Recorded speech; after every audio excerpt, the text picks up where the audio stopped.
అందరికీ praise lord. దేవుని నామానికి మహిమ కలుగును గాక. మీరందరూ బాగున్నారు కదా? మీకోసం అనుదినం మేము ప్రార్థన చేస్తున్నాం. ఈ 2025 సంవత్సరంలో నూతన కార్యాలు, ఆశీర్వాదములు ప్రభు మనందరికీ దయచేదురుగాక. ఆమేన్. ఈరోజు మన జీవితాల్లో సమాధానం లేదు.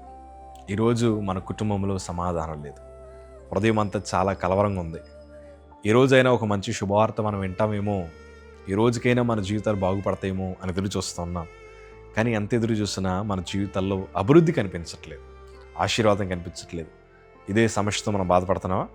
ఈరోజు ప్రభు నీకు పరిష్కారం చెప్పడానికి దేవుడి మాటలు మీకు వినిపిస్తూ ఉన్నారు. యోబు గ్రంథము 22 అధ్యాయము 21 మాట చదవగలిగితే, ఆయనతో సహవాసం చేసిన ఎడల నీకు సమాధానం కలుగును, అలాగున నీకు మేలు కలుగును. దేవునితో సహవాసం చేస్తే నీకు సమాధానం కలుగుతుంది. హృదయం నుండే ప్రతి కలవరాన్ని దేవుడు కొట్టివేస్తాడు. ఈరోజు ఎంతోమంది సహవాసం చేసే కదా మోసపోయాం, బాధ నిండిపోయింది మనస్సులో.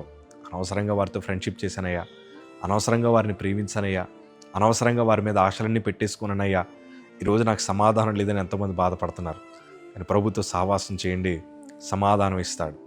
ఆయన మేలు చేసే దేవుడు. ఆయన ప్రజలైతే కీడు చేస్తారేమో కానీ దేవుడైతే మనకు మేలు చేసే దేవుడు.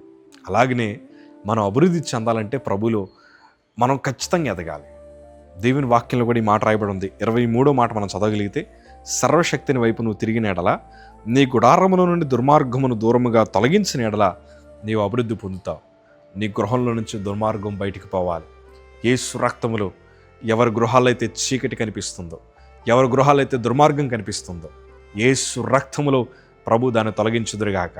ఒకవేళ అదే మనం పోవాలని మనం ప్రయత్నం చేస్తున్నామో, మన ప్రయత్నాలు సఫలపరచబడాలి.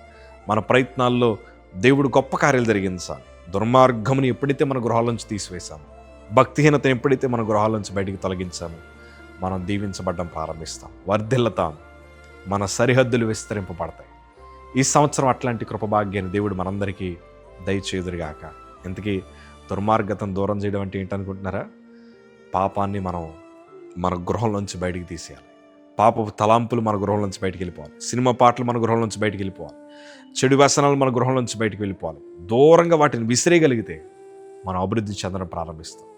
ఎప్పుడైతే మన శరీరంలో ఉండే బలహీనత బయటికి వెళ్ళిపోద్దో, మనం బలాన్ని ఎలాగైతే పుంజుకుంటామో, ఎప్పుడైతే మన శరీరంలో ఉండే బ్యాక్టీరియా కానీ లేకపోతే రకరకాల కీటకాలు కానీ బయటికి వెళ్ళిపోతాయో, అప్పుడే మనం చక్కటి ఆరోగ్యవంతులు ఎలాగైతే మార్చబడతామో, అలాగే దుర్మార్గము లేకపోతే చెడు పాపము మన గృహం నుంచి బయటికి వెళ్తాయి. అప్పుడు మన ఇల్లు కూడా దీవించబడతాయి, సమాధానం ఉంటుంది.